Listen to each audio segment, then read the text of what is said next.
Supreme Court expected to rule any day now on the law that would force a sale of TikTok or at least ban it here in the U.S. And that has a lot of users of the app scrambling to protect their content and even develop some workarounds before it disappears. Fox 5's Jennifer Williams is taking a closer look. Hey, Jen. Yeah, Natasha, apparently all good things must come to an end, even on the internet, while the U.S. government sees TikTok as a national security threat.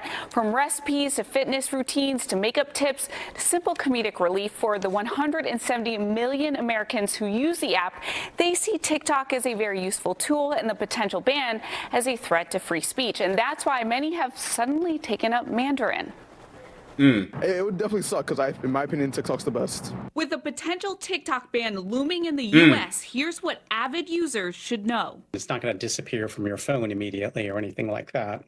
What's likely to happen is over time, certainly you'll see the performance degrade of the application. Many users have pointed to using a VPN. Ironically, the place where we most often recommend VPNs are in countries like Iran or China, where the internet is censored, and you need the VPN to essentially work around the government censorship. And even if you successfully download a VPN to mask your location, some of the performance issues, I think, might still be there. Yeah. You know, a lot depends on how this all gets technically implemented, exactly how TikTok reacts, but it's just going to be a worse experience.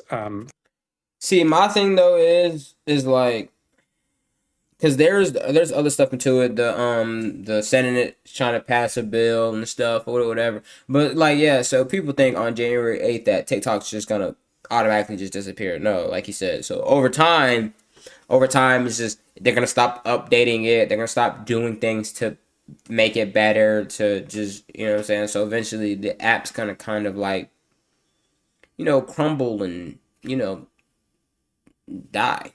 So essentially, I mean, that's basically what he's saying. For everybody who uses it in the United States. Experts advise downloading your content now, especially if you're a creator. They should have a contingency plan in place, because if they're relying on this platform for their livelihood, then what are they going to do? I'll honestly probably... I mean, you got to think about it, though. A lot of people, that's like, what are you talking about? Like, okay, the same way if YouTube will go down, that would be detrimental to so many people in the world, billions of people in the world, right? You know what I'm saying? There's so many people on YouTube, so it's the same way with TikTok or Instagram. You know what I'm saying? A lot of these apps, you're talking about some livelihood, but you understand, some people probably making, like, they're making a lot of money from just this app. You know what I'm saying? So of course, it's like, bro, you ban this. It's like, bro, hold on, wait a minute, gang. I ain't got nothing else or whatever. Now, should they have something else? I mean, yeah, I mean, it's not like people ain't got money saved up. You know what I'm saying? They probably do, whatever. But at the same time, bro, this is some people's jobs, bro. Like, you know.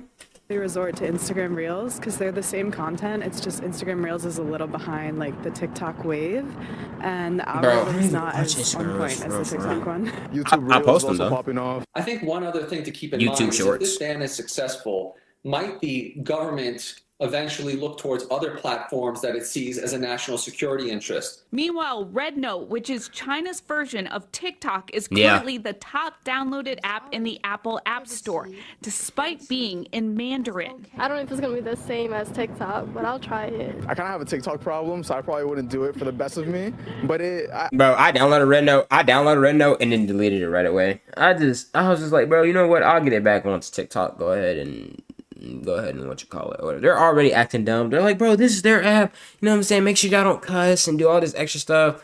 Or whatever. Like, bro, oh my, bro, I'm not trying to be on my best behavior bull crap, bro. Like, nigga, if I want to do what I want, like, okay, certain stuff, okay, if I'm doing something like that's gonna get me banned, like severely get me banned, okay, but like, bro, certain stuff is just like, bro, you're doing too much. I would be interested in trying it, you know, because it sounds cool. That seems like real catch-22 for the government, because what would be the point of them banning TikTok if everyone can then just go and use RedNote?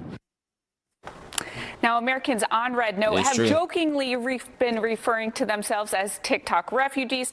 The CEO of Red Note even made a video welcoming new users who speak English to the app, and he also encouraged them to never stop sharing their voice. Natasha and Steve? Their voice and all that data. All right, thanks, Jen. Here's how. Yeah, okay, buddy.